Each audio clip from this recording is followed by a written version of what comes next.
guys doing? Awesome. Hey, it's great. I know half the fucking people in this room. It's fucking awesome. Jesus Christ. This is good, though. I'm happy to be here.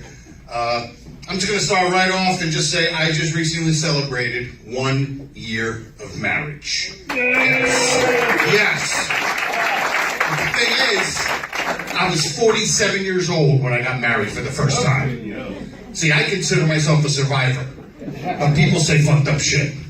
Because what happens is whenever people find out it took me that long to get married, they always ask the same question, what took you so long? What took you so long? And I blame married people. Because married people have been giving me mixed signals my entire life. I've had this conversation 1,000 times with a friend of mine and his wife, and it's the same conversation. Because I've been that single guy since I've been like 18. It was always, Joe, you gotta find yourself a really nice girl and settle down. You gotta I'll help you find somebody. And he's like, Joe, I'm telling you, she's right. You gotta find, I'm telling you, marriage is a wonderful institution. Maybe you have kids, maybe not. I'm telling you, you gotta do it. But then she runs to the bathroom, he's like, don't you fucking do it. It's an absolute nightmare. I fucking hate this woman. Look, when she gets back, I'm gonna blink once for yes and 2 for no if you want the real answers, all right? Really, here she comes. Honey, did you tell him how happy we were? Absolutely. Nah, it's cool though, man. You listen, I got married for one reason and one reason only. I found the right girl. And I found the right girl because she realized that I'm a catch. I don't know what the fuck you're laughing at. I didn't write that thinking, that's gonna be the funny part. That was the setup. That's the real shit. Because even though I may look like a lowland gorilla, fucking Google it, it looks like me after losing $2,000 at blackjack. Like, fuck! Asian fucking dealers, I hate that fucking 13, 14, 16, 21, you lose, smiling on my fucking face all the time. They smile when they take your money, but anyway, even though I may look like a lowland gorilla, I'm in touch with my feminine side. Completely. And the proof is that I can tell you right now that I have cried hundreds of times during movies. Mostly pornography. You're like, fuck, I want to do that shit too. Gives a whole new meaning to the phrase tearjerker, you know? Yeah, that's right, you'll remember that one day. You'll remember that for sure. What can I tell you about my wife? My wife's cool. My wife's a pot-smoking nudist with a very high libido. Yep. Yeah, my wife's cool, man. She likes to smoke pot, right? But she's not like a typical pot smoker because we all know the stereotypes. Even if you've never smoked marijuana, we all know the stereotypes, right? When people they get high, they're lazy, they watch cartoons, they eat Doritos. She exudes none of those stereotypes. When my wife gets high, she actually gets super motivated to do projects around the fucking house. It's bizarre. She'll get wasted and she'll be like, hey, honey, I got an idea. Let's paint the deck. Really, Smokey? You paint the deck. It's fucking February, all right? But if she smokes weed and mixes it with a little wine, because your girls like to have wine with their dinner, then it becomes magnified, and those motivations become these ridiculous aspirations, and she sounds idiotic, but it's hilarious. And she starts to whisper even more. I don't know why. We're home alone. She's like, honey, I got another idea. Let's revolt against the government.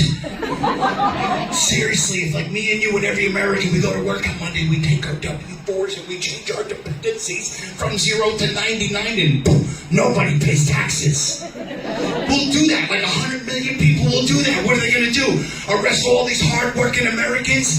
And then when we're done with that, me and you, honey, we're going to climb to the top of Mount Kilimanjaro together. Honey, I'll paint the fucking deck, all right? Power wash, I'll make a nice gray, whatever you need. I'm an idiot. My wife is super into sex. She's super into sex. She's like, I become the chick in the relationship because she's always down for sex. She's actually, like, we'll be hanging out at the house and we're like in the living room. She's on one couch and I'm on the other side and our bedroom's that way. And she'll be like, and this is her way of trying to get me in the bedroom. She's like, hey, honey.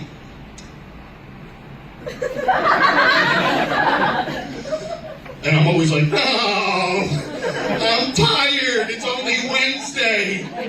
She's like, that's hump day. I'm like, that's not what the fuck they mean. But she's actually said these words to me. She said, honey, you can initiate sex anytime you like, even if I'm sleeping. I'm like, okay. So I came home from a show one night, like 2 a.m, and she's laying in bed, and I'm like, this is my opportunity. Let's see if it works. And she's laying on her side, facing the back wall.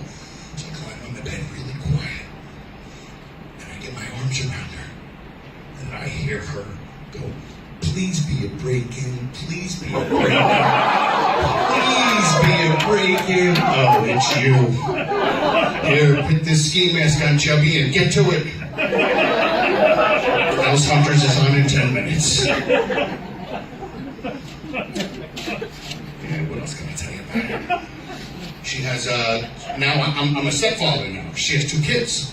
And I don't have any children of my own, and I'm not sure if I'm ever going to have kids. But I only know one thing. If I ever do, I do not want a daughter. But not for the reason you think. Because I don't know what happens to every man in America, but the moment in the delivery room that his daughter's born, like somebody magically throws him a shotgun and he turns into Ted Nugent. He's like, oh, ain't nobody coming near my daughter until she's 75. And I don't understand it, because I guess I don't have a daughter of my own. That's not the reason I don't want a daughter. I don't want a daughter because I don't care how adorable every one of those little 3-year-old princesses are. They all grow up to be 16-year-old fucking monsters, every last one. 16-year-old girls are the meanest people on the planet. They're the most condescending, evil things ever. You ever talk to a 16-year-old girl?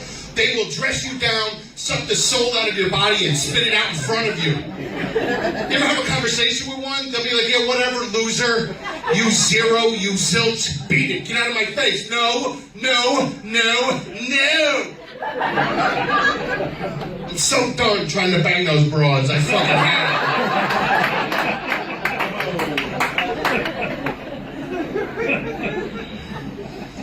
But my stepdaughter now, and I've known her since she's 14, she's 21 years old. She's a beautiful girl, very cool. And she has an African-American boyfriend. And I had no problem with it. I think he's a really cool kid, and I've really gotten close to him. And she's a beautiful girl. But the problem is, the creep in me just wants to go and ask. Like, hey, so what's it like? Really, what's it like banging a black guy? I need to fucking know. Especially somebody as ripped as him. And what's funny is that joke. It's about them 2 right back there. There they are. That's them. And I was the one who said, motherfucker, sit in the back, right? It's like get all crazy and try to sit up front. I don't want to see their faces. I'm doing this shitty humor. Yeah, so, I've had an interesting ride ever since I've been married. Since I've been married, number one, 2 months after I got married, I got really sick. I got something called Legionnaire's disease. Has anybody ever heard of Legionnaire's disease? It's a very rare disease. It's something you get in from the air or bad water, and it usually is in groups of people, like on cruise ships or bad buildings. But, freak show that I am, I caught it by myself alone, and they do not know where I got it from. So, 10,000 people a year get this disease. So I learned something, that my mommy was right. I'm special. But it was my first ambulance ride, because I was really sick. It gives you like this pneumonia. So it was like my first ambulance ride ever. And I was actually excited, because I got in the ambulance, and to my left was the one EMT, and to my right was the one ambulance driver, and the other guy was driving. And I just looked at these guys. I'm like, this is freaking cool. They're like, why is this cool? I'm like, you know what this reminds me of? You remember towards the end of Silence of the Lambs, where Hannibal Lecter's pretending to be the policeman with the fake face in the ambulance?